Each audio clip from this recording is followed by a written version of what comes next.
Como é que a gente consegue fazer para não desistir de forma mais rápida, mais fácil? Se é realmente um processo difícil. Isso eu diria que é uma das partes mais importantes, né, Jorge? Porque, assim, só faz sentido a gente falar aqui de temperança, só faz sentido a gente falar sobre emagrecimento se a pessoa tem algum motivo para aquilo. Porque senão, cara, simplesmente é melhor você fazer o que você quer, né? Que seria, você quer comer do jeito que você quer, beleza, pode comer do jeito que você quer. Então, isso só faz sentido a gente falar de toda essa dificuldade, de todo você dizer não para o seu corpo, se você tem uma razão para isso. E aí eu acho que a razão, a melhor analogia possível é a fundação de uma casa, de uma construção. Quanto mais profunda for essa fundação, mais firme ela é. Se você tem uma fundação muito superficial, claro que eu não sou engenheiro civil, gente, desculpa, eu posso estar Uhum, falando uma enorme besteira aqui. Mas, enfim, como leigo, né? Se for uhum, uma fundação muito superficial, essa casa tem muito mais chance de cair sim. determinado problema. Se for uma fundação profunda, se for uma fundação sólida, ela não cai nem na pior tempestade possível. E é exatamente a mesma coisa em termos de qualquer projeto grandioso que você tenha para sua vida, inclusive o emagrecimento, que mais uma vez, para uma pessoa obesa, emagrecer e se manter magro é sim um projeto grandioso na vida dela. E aí ela precisa entender qual é o porquê. Então, para usar os exemplos que eu tinha falado anteriormente, se o porquê dela for emagrecer 3 quilos por estética, para se sentir melhor na praia, por exemplo, cara, não é desvalorizando isso, né? Porque eu sei que a autoestima é uma coisa importante. Mas esse claramente é um motivo muito menos profundo do que o motivo, por exemplo, de, cara, cuidar dos filhos, ter saúde para brincar com os filhos, de ter saúde para fazer determinada coisa que seja importante. Então, assim, a pessoa precisa entender. Isso na verdade, não dá pra gente fazer por ela. A pessoa precisa olhar pra dentro e Uhum. precisa entender qual é o meu motivo. Por que que eu estou querendo emagrecer? Por que que isso é tão importante pra mim? E ela pode ir indo em camadas, né? Inclusive a parte estética, né? Pode ser que realmente, e a gente não tá aqui dizendo que não seja um objetivo, mas é bem provável que essa pessoa que quer emagrecer um pouquinho para se tornar mais bonita ou tá melhor no biquíni e tudo mais, ela tem um motivo muito mais profundo do que esse. Esse é só aquela ponta inicial. E quando ela começa a pensar mais sobre esse processo, por que que eu quero ter, por exemplo, que eu quero me parecer mais saudável? Se ela for um pouco mais para fundo, ela talvez ache um motivo muito mais perene para que consiga continuar praticando, fazendo o que é preciso ser feito. Exatamente, cara. A pessoa pode fazer esse exercício, né? De beleza, eu quero emagrecer pra aparecer melhor na praia, mas por quê? Ah, eu quero aumentar minha autoestima, mas por quê? E isso vale pra todos os possíveis motivos. Ah, eu tenho medo de infartar. Mas por quê? Você quer viver mais por quê? Quanto mais a pessoa consegue, isso é uma coisa muito difícil, tá? Isso vai realmente numa. Isso vai no fundo da alma da pessoa. A Uhum. pessoa entender por quê, e no fundo vai ser por que que ela quer viver. Então, assim, quanto mais profundo for e quanto mais claro tiver pra pessoa, mais força ela vai ter pra seguir. Mais força ela vai ter pra seguir. E isso até tangencia uma outra das virtudes, que é a virtude da fortaleza, né? A pessoa é capaz de suportar mais dor, suportar mais medo, quando ela tem um motivo profundo. Então, assim, a pessoa precisa ter isso de forma clara e, de preferência, um motivo bastante sólido, bastante profundo. Normalmente, a pessoa que consegue emagrecer também a longo prazo, se você conversa com ela e pergunta por que que você fez isso, ela vai te falar algo profundo. É raro a gente ver um motivo superficial que gere uma transformação tão grande assim. Perfeito. A gente falou um pouquinho sobre a influência do ambiente no processo de ganho de peso, na dificuldade, por exemplo, de manter a nossa temperança. Só que o ambiente não é só o espaço físico em que a gente vive, inclusive são as pessoas com que a gente convive. Você já falou muito bem que muitas vezes não existem pessoas com o mesmo objetivo que a gente, principalmente talvez no nosso ambiente familiar. E querendo ou não, isso vai dificultar. Essas pessoas vão ali toda hora acabar aumentando a tendência que você consuma um alimento mais calórico, ou às vezes até diminuindo a importância desse processo. Poxa, vamos só hoje, vamos. É uma festinha, vamos mudar. Isso muitas vezes acaba dificultando. Só que também tem o outro lado, que é quando a gente tem pessoas ao nosso lado com o mesmo objetivo. E esse é um dos nossos princípios, que é a caminhada em grupo. Inclusive a live ela tem essa intenção, que é ter ali um grupo de pessoas com o mesmo objetivo, se ajudando de forma mútua para realmente tentar atingir de forma mais rápida e mais consistente, perene, esse objetivo. O quão importante é ter essas pessoas ao nosso lado? Realmente aumenta a chance, por exemplo, de se tornar mais temperante? Sim, faz toda a diferença. Existem estudos científicos também que mostram isso, que pessoas que fazem em grupo, por exemplo, atividades físicas em grupo, elas têm uma chance muito maior de aderirem a longo prazo a essa atividade física do que as pessoas que fazem de forma isolada. Então, faz toda a diferença. Eu acho que é uma coisa até intuitiva, né? A gente sabe que faz a diferença, a gente quer fazer com outras pessoas. Como eu falei, dentro da nossa casa, a gente não tem como obrigar, por exemplo, nosso marido, nosso filho, nossa mãe a seguirem a gente, mas a gente pode tentar. Eu acho que é válido a pessoa tentar e, como eu tinha falado também, quando a pessoa consegue, né, quando a pessoa começa a enxergar a transformação em você, é mais fácil ela conseguir aderir. Então, às vezes, você não vai conseguir ter esse apoio e essa aderência mútua no início, mas talvez no meio do caminho você consiga. Agora, hoje em dia, né, Jorge, como você falou da internet, cara, a internet ela tem várias coisas ruins, mas também tem várias coisas boas. Sim. Uma das coisas boas que ela tem é justamente você ter uma facilidade muito maior de encontrar pessoas que não só têm o mesmo objetivo que você, até porque praticamente toda pessoa obesa tem o objetivo de emagrecer, ela tem essa vontade, mas não só isso, mas como pessoas que estejam no mesmo caminho que você, Sim. que estejam de fato fazendo aquilo. E como você falou, cara, a nossa live é justamente isso. Na verdade, a Outlive como um todo, né? Se a gente entrar na seção de comentários desse vídeo, é uma junção de pessoas que têm esse mesmo objetivo e que estão mais ou menos no mesmo caminho. E a live também é isso. Então, assim, encontre um grupo, encontre pessoas que estejam no mesmo caminho, participe da nossa live, porque isso vai fazer toda a diferença. Eu acho que esse é o tipo de coisa que eu não preciso nem argumentar muito, né? Uhum. As pessoas sabem que quando elas estão ali, e claro, elas têm que estar com as pessoas na vibe certa, né? As pessoas Uhum. que estejam de fato fazendo aquilo, não a pessoa que está reclamando, não a pessoa que está se lamentando. Claro que às vezes a gente vai ter problemas, a gente pode até usar o grupo como apoio, mas o grupo não pode ser para isso. O grupo tem que ser pessoas que estejam nessa mesma vibração buscando o objetivo. E até tomar o certo cuidado, como você bem falou, tem coisa boa na internet, mas também tem muita coisa ruim. Então, o podcast, principalmente, ele serve justamente para tentar trazer uma base teórica para a pessoa, baseado em ciência, realmente, para mostrar o que realmente funciona e o que não funciona. Porque muita gente acaba caindo numa cilada de seguir uma estratégia ou outra que está baseada muito mais em mudanças radicais, em utilização de algum tipo de ferramenta e acaba se esquecendo da base mesmo, do fundamento que é importante, que é justamente treinar a temperança, mudar de vida, mudar realmente a identidade. Porque, como você bem falou, não só essa mudança da temperança da pessoa, a prática da temperança, vai fazer com que as pessoas que convivem com ela notem uma mudança na identidade dessa pessoa, como também a mudança da temperança, inicialmente no processo de alimentação e perda de peso, vai acabar respingando em outras áreas da vida da pessoa. E é por isso que um dos nossos princípios aqui também é a transformação completa.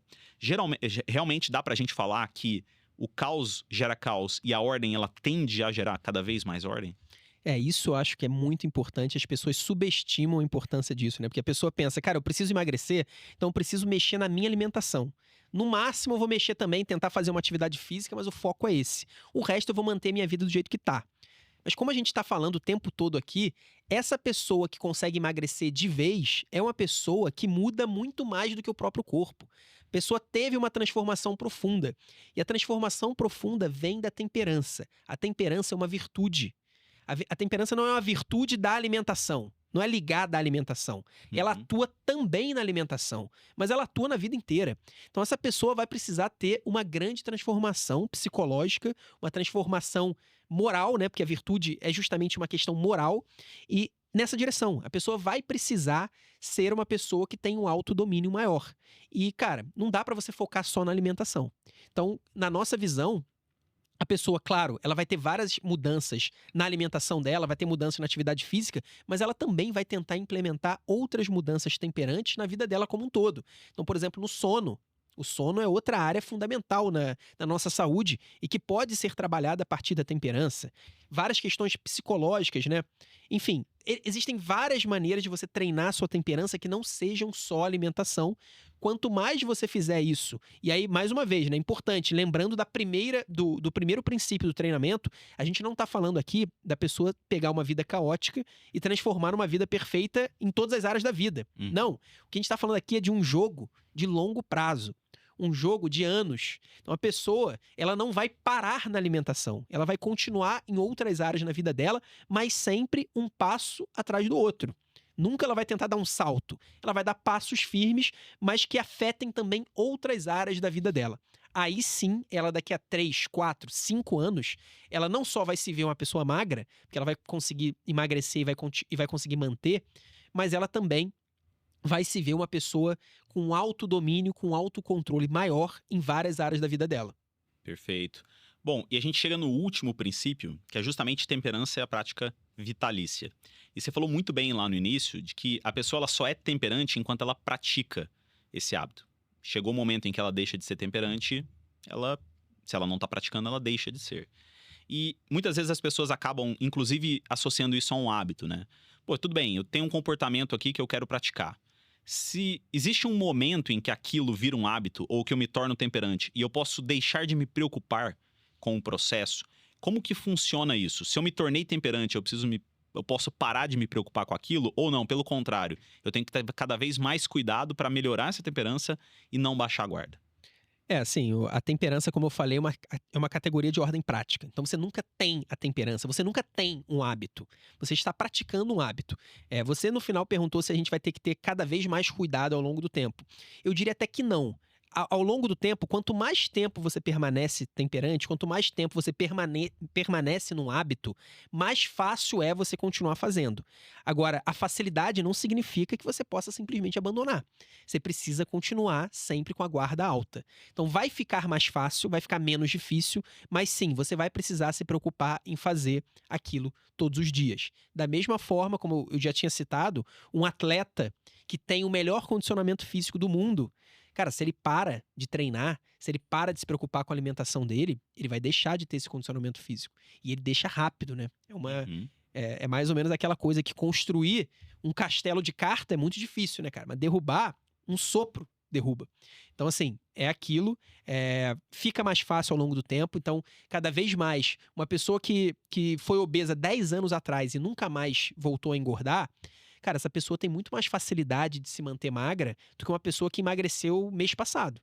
A pessoa que emagreceu mês passado, ela vai ter que se preocupar muito, cara. Ela tem um risco muito alto de cair no efeito sanfona, de voltar a engordar. Então ela vai ter que se preocupar em construir essa temperança, tudo isso que a gente está falando. A pessoa que emagreceu 10 anos atrás, cara, ela já vai estar meio que num piloto automático. Só que isso não significa que ela também não tenha o risco. O ponto é, se ela chegou até esses 10 anos, cara, ela praticou tanto a temperança que ela sabe, ela está preparada para aquilo. Ela está preparada. Então não é que o desafio fica menor. Uhum. Ela está mais preparada. Ela está mais temperante. Assim como, pô, a pessoa que pega muito peso na musculação, a pessoa que pega 100 quilos no supino, por exemplo. Cara, o peso são 100 quilos. É o mesmo peso para a pessoa que pega e para a pessoa que não pega. A pessoa que consegue carregar esse peso é porque ela é mais forte. Ela se preparou ao longo do tempo para conseguir pegar aquele peso e às vezes é até fácil para ela, aquele peso. Então é mais ou menos isso. O desafio vai sempre continuar o mesmo, só que a pessoa se tornando mais temperante ao longo do tempo, ela está mais forte e aí para ela é mais fácil continuar aquela prática. Agora, se em algum momento ela achar que ela não precisa mais praticar, pô, eu já sou temperante, eu já tenho um autocontrole muito grande, aí provavelmente esse dia que ela achou isso vai ser o primeiro dia de um efeito sanfona tardio. Perfeito. Bom, Du, para terminar essa nossa conversa, eu queria entrar numa questão que pode ser um pouco polêmica, principalmente aí por uma divulgação de informações na internet que é muito difícil ali, a gente tem muito conhecimento entruncado, muitas vezes informações que não são tão fidedignas assim, com tanto a fisiologia quanto a realidade, mas é importante a gente falar, até porque a gente conversou muito sobre temperança, muito sobre virtude, né? Quando a gente fala sobre as 4 grandes virtudes, elas são virtudes realmente morais. Na sua opinião, dá pra gente falar que emagrecer é uma questão moral também? Essa é uma pergunta bem delicada, né, Jorge? E eu acho que para deixar bem claro, a primeira coisa, a pessoa não engordou por uma falta de moral, porque ela foi imoral na vida dela ou porque ela foi preguiçosa, né? Como eu falei, o fato da pessoa ter engordado tem a ver com a genética dela e o ambiente obesogênico em que ela cresceu e se desenvolveu. Então, se a gente pegar uma pessoa gorda e uma pessoa magra, muito provavelmente a grande diferença delas ou está na genética, ou está no ambiente, ou está nos dois. Então, a pessoa que é magra, ela não é uma pessoa moralmente superior à pessoa gorda de forma alguma. Isso é simplesmente mentira. Agora, a pessoa obesa, a pessoa que já é obesa, então ela não teve culpa mas ela se tornou obesa. Para ela se livrar desse problema a longo prazo, aí sim, isso vai envolver de maneira muito forte uma questão moral, que é exatamente tudo que a gente falou até agora. A temperança, como você disse, é uma virtude, e a virtude, obviamente, é uma questão moral. Um vício ou uma virtude é uma questão moral por definição. Então, para a pessoa obesa conseguir emagrecer a longo prazo, ela vai precisar ter um desenvolvimento moral da sua temperança. Provavelmente essa pessoa que é magra, ela não precisa desenvolver a temperança para se tornar magra, porque ela já é magra. Ela não precisa, ela já tem uma genética ali que dentro do ambiente em que ela vive não ativou a obesidade, não ativou esse fenótipo da obesidade. Agora, essa pessoa magra, ela possivelmente vai precisar da temperança para outras áreas da vida dela, seja para o controle financeiro, seja para o controle em álcool, controle de várias outras coisas da nossa vida que a gente precisa ser temperante. Então a temperança, o desenvolvimento moral é uma coisa importante para todo mundo, né? Obviamente. Inclusive para Aristóteles era o grande objetivo do homem, se desenvolver moralmente, ir em direção às virtudes. No caso da pessoa obesa, esse desenvolvimento moral, ele é praticamente obrigatório para a pessoa se manter magra ao longo do tempo, para ela realmente colocar a obesidade em remissão a longo prazo. Assim como para o alcoólatra, também vai ser uma questão moral. E aí quando a gente fala, porque eu acho que o grande ponto aqui de desinformação é que quando a gente fala disso, parece que a gente está falando que, cara, não existe a fisiologia, não existe a alteração hormonal, não existe a alteração metabólica. E nem existe, por exemplo, a aplicação de algumas ferramentas que podem talvez ser uma janela de oportunidade para a pessoa treinar essa temperança, né? Exato. Como os medicamentos. Exatamente. Tudo isso existe, né, cara? E é justamente por existir a alteração hormonal, por existir a alteração metabólica, que a temperança é necessária nesse caso. Porque eu acho que o ponto é que a medicina atual ela é muito boa em identificar por que as pessoas engordam e por que as pessoas elas voltam a engordar depois que emagrecem. Então a medicina hoje já é capaz de explicar. Não, existe uma alteração na grelina, que é o hormônio da fome. Esse hormônio aumenta a longo prazo para a pessoa que já foi obesa. Existe uma alteração na leptina, que é o hormônio da saciedade. Esse hormônio diminui a longo prazo. Existe uma alteração metabólica. A pessoa gasta menos caloria ao longo do tempo. Existe uma alteração hipotalâmica. Essa pessoa tem uma resistência de certos hormônios de saciedade, né? Insulina e a leptina principalmente, na saciedade. Então a pessoa tem menos saciedade quando ela foi obesa. Tudo isso é verdade. Agora, qual que é a grande dificuldade da medicina atual? Entender por que algumas pessoas, mesmo com todas essas alterações, mesmo vivendo nessa sociedade obesogênica que a gente vive, mesmo tendo genes desfavoráveis para a obesidade, porque são ex-obesos, por que essas pessoas emagrecem e permanecem magras? Essa é a grande pergunta que eu gostaria de fazer para as pessoas que possam discordar do que a gente falou. Cara, por que essas pessoas permanecem magras? É porque essa pessoa faz uma dieta específica? A gente sabe que não. Porque sejam dietas low carb, dieta low fat, dieta mediterrânea, jejum intermitente, todas essas dietas tendem a falhar no longo prazo. E elas tendem a falhar porque as pessoas param de seguir. Não é um problema intrínseco à dieta, é porque as pessoas param de seguir. Então não dá pra gente justificar isso. Não, a dieta tal faz com que as pessoas consigam seguir a longo prazo. Isso não existe. Todas as dietas são difíceis a longo prazo. Não é porque a pessoa está fazendo um regime de atividade física específico. Não, essa pessoa está, sei lá, fazendo ciclismo. Ciclismo é excelente. Não, porque tem pessoas que fazem ciclismo também e que voltam a engordar. Tem pessoas que fazem todo tipo de atividade física e voltam a engordar. Não existe nenhum fator isolado que identifique essas pessoas. Algo que fale, cara, é isso que as pessoas que emagrecem e permanecem magras continuam fazendo e é por isso que elas permanecem magras. Inclusive o uso do medicamento, que a gente já viu nos estudos que quando a pessoa deixa de tomar o medicamento, ela também volta a ganhar peso. Exatamente. E a gente não sabe, mais uma vez, quais vão ser os efeitos de décadas de uso. Porque tem muita gente falando sobre o uso a longo prazo. A gente não sabe. Pode ser que o remédio seja uma grande arma para facilitar a temperança a longo prazo? Pode ser, mas a gente não sabe. E como são remédios com ação central, eles não são, apesar de serem remédios, entre aspas, metabólicos, né? Remédios que emagrecem, remédios que diminuem a glicemia também, né? Que podem ser usados no diabetes, são remédios com forte efeito central, no nosso sistema nervoso central. E todos os remédios que já houve aí, todos os remédios que já foram criados com efeito em sistema nervoso central, eles trouxeram certos problemas a longo prazo. Sejam problemas aí de tolerância, Então, o remédio passa a não ter o mesmo efeito, ele precisa aumentar a dose e em determinado momento não tem mais efeito na pessoa, sejam mesmo efeitos colaterais. Problemas de comportamento, problemas ligados ao sistema nervoso central. Então, são ótimos remédios a curto prazo, e até a um médio prazo, digamos assim. Uhum. Mas quem disser que a gente tem certeza do efeito em 10, 20, 30 anos, simplesmente está mentindo e não sabe a história da medicina. Porque na história da medicina, já houve muitos remédios com um hype tão grande ou até maior do que os análogos de GLP-1, que, cara, se mostraram remédios problemáticos a longo prazo. São remédios que ainda são usados, né? Que têm boas indicações, Sim. assim como os análogos de GLP-1 têm ótimas indicações atualmente e certamente vão ter no futuro também. Mas a gente tem que tomar cuidado com essa exaltação, como se a gente tivesse resolvido o problema. Uhum. Para mim, o problema não está resolvido. E aí, como eu estava falando, a medicina não consegue responder por que essas pessoas continuam magras. A nossa resposta, o que a gente enxerga é porque essas pessoas são temperantes. Essas pessoas praticam a temperança, essas pessoas se desenvolveram moralmente no sentido da temperança e por isso elas conseguem, apesar de todas as alterações, apesar da grelina alta, da leptina baixa, apesar da inflamação hipotalâmica, apesar de tudo que joga contra, essas pessoas conseguem se manter magras porque elas se tornaram temperantes. Perfeito. Bom, para terminar essa nossa conversa, eu queria que você deixasse aí uma dica prática de saúde para o pessoal que tem esse objetivo de emagrecimento. Você já falou sobre o registro alimentar, que eu acho que é uma ótima dica, mas o que você pode trazer para o pessoal, principalmente para tentar colocar em prática esses conhecimentos que a gente trouxe hoje? Cara, o que eu vou falar é para a pessoa considerar entrar, clica no link que está aqui na descrição do vídeo, provavelmente no comentário fixado também, e entre no Pacto da Outlive. Porque a gente, dentro do Pacto Outlive, né, os nossos clientes, os nossos usuários, eles vão praticar a temperança com a gente. Então a gente vai ajudar a você fazer todos esses passos da temperança, a gente vai guiar vocês, a gente vai ter também criar esse senso de coletividade, né? Pessoas fazendo o mesmo objetivo, com o mesmo objetivo e indo no mesmo caminho.